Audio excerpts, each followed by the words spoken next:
Shalom Aleichem, Gadol story of the week coming up. The Gemara in Sota teaches that it's better for a person to throw himself into a fiery furnace rather than to embarrass someone in public. Rav Yaakov Yisrael Lubchansky was zoche to mamish live this teaching.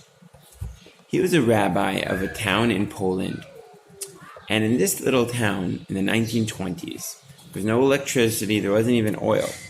So the job of the shamish, the gabbai, was to heat up the coals and put wood on the oven. That way, when the people who came to pray in the morning would pray, the shul would be warm. It was cold in Poland. Also, an additional benefit was that the beggars would be able to have a place to sleep, which was warm. So traditionally, like I mentioned, this is a gabbai's job, the shamish. However, in this particular town, the shamish was a little lazy, and most of the time, he didn't actually wake up early to do the hard work of schlepping the wood and putting it onto the oven. And yet, every morning, it got done. The shul was heated. So he figured it must have been the beggars. They were coming and putting the wood on so that they could benefit and they could sleep with warmth. But really what was happening is that the rabbi of the shul was coming early to do an extra mitzvah, and he didn't want to embarrass the shamish, so people shouldn't think that the shamish is doing a bad job, and he would schlep the wood before tefillah. So this went on for a very long time. Now, one particular winter morning, the shamish actually woke up early. Maybe he had a bad dream. And he comes to shul, and he sees someone in the shul going to the oven. And he figures it must be a beggar.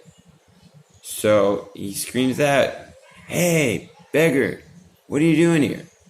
Now the rabbi knew that if the shamish saw that it was he, the rabbi, who was doing all the hard work for him, the shamish would be extremely embarrassed.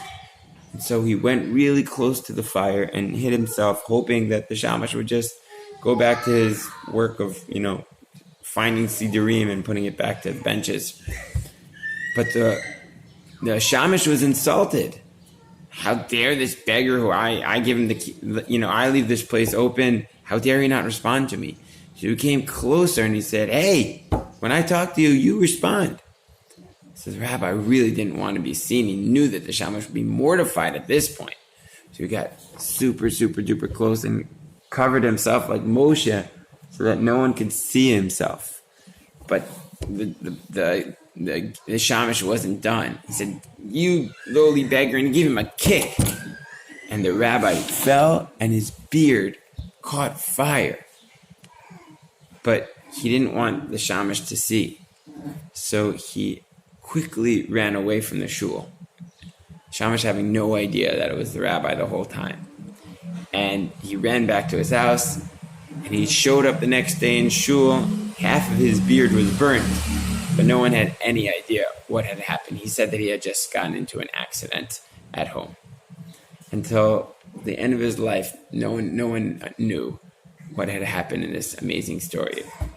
The amazing Mesiras Nefesh of a holy Jew, to fulfill the words of the rabbis, to be sensitive to another Jew, to be Moser Nefesh, to be willing to put your own life at stake just for the sake of fulfilling the Torah mitzvah and not embarrassing another Jew. That's an amazing level. We should be zocheh to come a little close to this level and a little bit extra Mesiras Nefesh to be sensitive and care and show love towards our fellow Jew and towards anyone in the world.